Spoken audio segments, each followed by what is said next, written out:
ধুবুৰীত নিষিদ্ধ ঘোষিত মাংস মন্দিৰত উদ্ধাৰ হোৱাৰ পাছতে সমগ্ৰ ধুবুৰী চহৰতে তীব্ৰ উত্তেজনাৰ সৃষ্টি। বৰ্তমান পৰিস্থিতি কিছু স্বাভাৱিক যদিও নিশা পুনৰ চহৰখনৰ কিছু ঠাইত আৰক্ষী আৰু ৰাইজলৈ শিলগুটি জ্বলোৱাৰ বাতৰিয়ে ৰাইজক আৰু অতি চিন্তিত কৰি তুলিছে। অৱশেষত 3 দিন পিছত ধুবুৰীৰ সাম্প্ৰদায়িক পৰিস্থিতিলৈ মুখ খুলিলে অসম আৰক্ষীৰ মহাপৰিদৰ্শকে। এতিয়ালৈকে 7জন লোকক আটক কৰিছে। ৰুজু কৰা হৈছে 2টা গোচৰ। শান্তি কমিটি গঠনৰ পোষকতা। অসম আৰক্ষীৰ মহাপৰিদৰ্শক অখিলেশ সিঙে আশাবাদী অতি সোনকালে ধুবুৰীৰ পৰিস্থিতি স্বাভাৱিক হ'ব বুলি। এইখিনি তদন্ত কৰা হৈ আছে আৰু কেছ লোৱা হৈছে। তদন্তত যিখিনি ওলাব সেইমতে একশ্যন হ'ব। আমি 7জনক আটক কৰিছোঁ আৰু যি প্ৰমাণ পোৱা 7জনক এতিয়ালৈকে আটক কৰা আছে আৰু প্ৰমাণ যি পোৱা হ'ব সেইমতে কেইটামান এৰেষ্ট কৰা হ'ব আৰু তদন্তটো চলি আছে।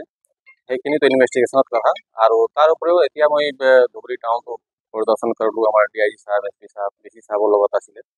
তো এতিয়া যথেষ্টখিনি পৰিৱেশটো ভাল হৈছে আৰু পিচ কমিটি গঠন কৰা হৈছে। তেওঁলোকৰ যোৱা পৰহিও মিটিং হ'ল, যোৱা কালিও তেওঁলোকে কাম কৰিছে আৰু এতিয়া পৰিৱেশটো যথেষ্ট উন্নত হৈছে।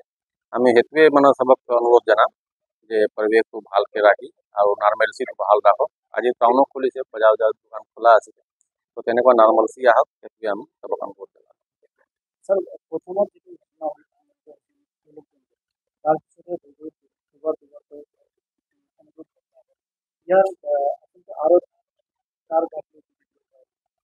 সেইখিনি তদন্তত ওলাব আৰু আমি CCTV ফুটেজত সেই অঞ্চলত যিমান আছে সেইখিনি লৈছোঁ আৰু ৰাতিপুৱা যাব সেইমতে একশ্যন হ'ব। কিন্তু এতিয়া ভৱিষ্যত তেনেকুৱা ঘটনা নহয়, তাৰ কাৰণে আমি চবক অনুৰোধ জনালোঁ আৰু লগতে যিহেতু মাছটো অলপ তেনেকুৱা ঘটনা হৈ গ'ল 2 দিন আগত, আমি যথেষ্ট ফ'ৰ্চ মোতায়েন কৰি ইয়াত চেণ্ট্ৰেল আৰ্ম পুলিচৰ পৰা আৰম্ভ কৰি আমাৰ ষ্টেট আৰ্ম পুলিচ বিভিন্ন ঠাইৰ পৰা লৈ আনি ইয়াত যথেষ্ট আমি ডিপ্লয়মেণ্ট কৰি দিছোঁ। আপোনালোকে দেখিছে টাউনত আমাৰ যথেষ্ট ফ'ৰ্চ আছে, দিন ৰাতি আমাৰ ডিপ্লয়মেণ্টটো থাকিব আৰু আমি সেইটোৱে আশা ৰাখিছোঁ যে তেনেকুৱা ঘটনা কোনো ভৱিষ্যত নহওক আৰু শান্তিৰে সম্প্ৰীতিৰে থাকক।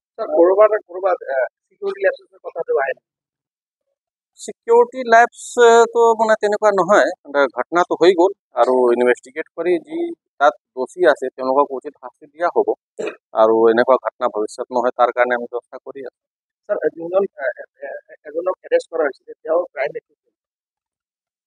ক্ৰাইম একিউড এতিয়াতো অলপ প্ৰিমেচিয়ৰ হ'ব কোৱাটো আৰু আমি কোৰ্টত প্ৰডিউচ কৰিম, তেতিয়া কি এভিডেঞ্চ আমি পাইছোঁ এইটো জনাম। স্যাৰ, এতিয়া দেখা গৈছে যে সোশ্যাল মিডিয়াত বিভিন্ন ধৰণৰ এই ধৰণৰ কমেণ্টবিলাক চলি আছে বা উৰা বাতৰি চলি আছে।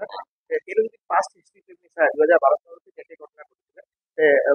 ক'ৰবাত এই ধৰণৰ উৰা বাতৰি বিয়পে, তাৰপিছত সেইটো ঘটনা কিন্তু পিছত কাজিয়াটো বেছি হৈছে। এই ক্ষেত্ৰত আপোনালোকে এই বিশেষ ৰূপে এইটো ছ'চিয়েল মিডিয়াত বহুতখিনি পোষ্ট তেনেকুৱা আমাৰো চকুত পৰিছে।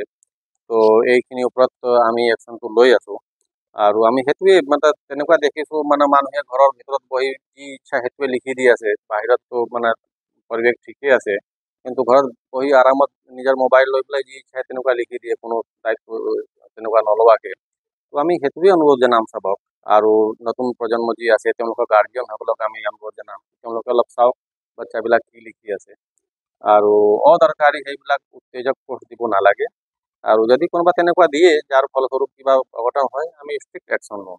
এই যে 7জন 5জনক এপ্ৰিয়েণ্ট কৰা এই লোকসকলক কিয় লগত জড়িত? এই সংক্ৰান্ত যি কেছ আমাৰ ৰেজিষ্টাৰ হৈছে তাতে তেওঁলোকৰ প্ৰিলিমিনাৰী এতিয়া কিবা এটা পাই তেওঁলোকক তেনেকুৱা আটক কৰা আছে আৰু বাকী ইনভেষ্টিগেশ্যনত যি ৰিপৰ্ট হ'ব তেওঁলোকে কোৰ্টত আপোনাৰ 2টা ঘটনা হৈছে, এটা ছ'চিয়েল মিডিয়াত পোষ্ট কৰা আৰু এটা কোনটো লগত জড়িত? এই সোশ্যাল মিডিয়া ঘটনাত এতিয়ালৈকে আমি অৰেষ্ট কৰা নাই কোনো, তো আগৰ যি ঘটনা হৈছে সেইটোতে আছে আৰু সোশ্যাল মিডিয়াত যদি কিবা তেনেকুৱা উত্তেজক ওলাই আছে তো আমি ৰাইজক এইটো অনুৰোধ জনাম আমাৰ চকুত এইটো লৈ আনক তেওঁলোকে আৰু আমি ধুবুৰীৰ পৰা নুৰুল আমিনৰ ৰিপৰ্ট, এনি ভাৰত 24।